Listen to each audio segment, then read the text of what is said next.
American Morning, the most news in the morning, period. Weekdays 6 Eastern. President Obama is getting ready to push his health care reform plan in primetime tonight. He's hoping to win over the American people as well as members of Congress who are skeptical about the plan. Congressman Ron Paul has been a very vocal critic, and he's with us this morning from Washington. Congressman Paul, always great to have you with us.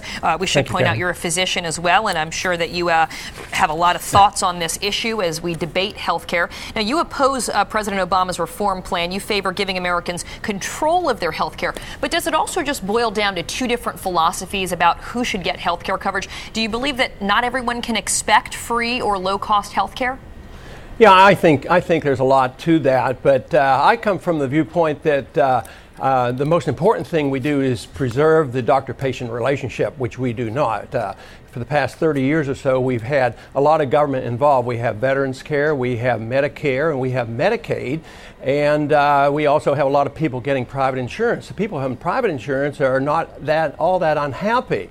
So what are we doing now, or at least Obama's proposing, that we turn the people that have a service on insurance and make them join the governmental programs that everybody's unhappy about. So it doesn't make any sense. It's a total failure to run anything by a bureaucracy. It always costs more, and the services are always less favorable. So for us to pursue government solutions to a problem the government created, it sort of reminds me of the TARP bailouts and you know what we do financially. So medical bailouts by more government, when government created our managed care system of 35 years, will only make things much worse. One of the things that we've talked about is whether or not independents are backing this. There seems to be some eroding support because of concerns about whether or not we can afford it, whether or not the timing is right.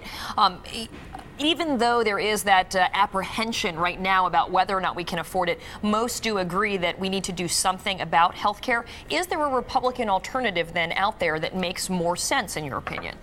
Oh, yeah, I think so. I think we should pursue the idea that the patient get controlled through the medical savings accounts and deductions so that you can deduct everything. The biggest problem is the misunderstanding about insurance. They talk about we need to give everybody insurance. You can't give people insurance. You don't expect from your car insurance to be able to buy gasoline and do all your repair bills, and that's not insurance. And this is not insurance either. Insurance would be major medical to take care of the big problem. So that is one of the basic problems. And as far as cost goes, they're estimating $1 trillion or $1.5 trillion in the midst of this crisis. No wonder people are starting to wake up a little bit because the money just isn't there. And the one thing for sure is if you look at every other previous program by government, if they proposed that, say, the prescription drug program would cost $49 billion, well, it might turn out to be $150 billion. It's always much more. So if they're saying $1.5 trillion for this, be sure that it's going to cost 2 or 3 times that much. You know, what do we do, though, about this problem with, uninsured children, many people uninsured, the millions? Your state, by the way, according to the United Health Foundation survey, ranks 46 out of 50 in terms of overall health. And one of the biggest challenges for your state right now is that there's a high percentage of children in poverty and a big uninsured population. So there you are opposing this. Your state seems to be in dire straits when it comes to this situation. What's the solution for Texas? Well, the one thing you have to do is say, why do people come up short and why is the cost so high? And it's inflation and it's the government management of the healthcare system that is at fault. But even though I have my ideal system I would like to see with the government out completely, because that would be a much better system, that's not going to happen. I'm realistic. But one thing that we should do is pay for it with money created out of thin air. So what I would do in a transition, I've talked about this a whole lot, is cut spending somewhere and take care of the very people you're talking about. Because you don't want to cut, under these conditions, medical care from poor people who have been dependent or the elderly. But I would cut from overseas spending. I would cut from these trillions and trillions of dollars that we have spent over the years and bring our troops home so that we can finance it.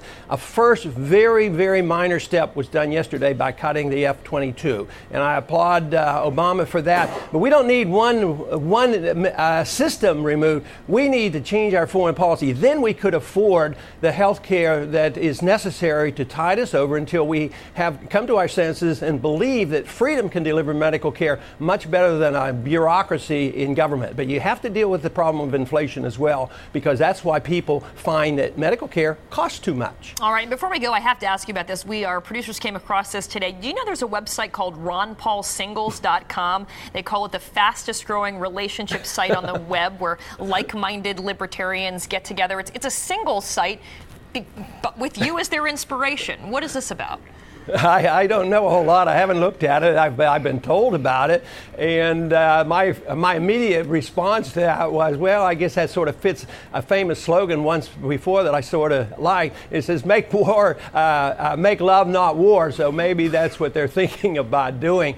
But it can't hurt anything, and people find it amusing. So I guess people shouldn't complain about it. All right. Well, so here we go. So you guys have to tackle healthcare. In the meantime, you're helping people find love all across the country. Ron Paul. Good. That's what we need more of, and less war. Maybe. Always great to have you on the show, Congressman. Thanks so much.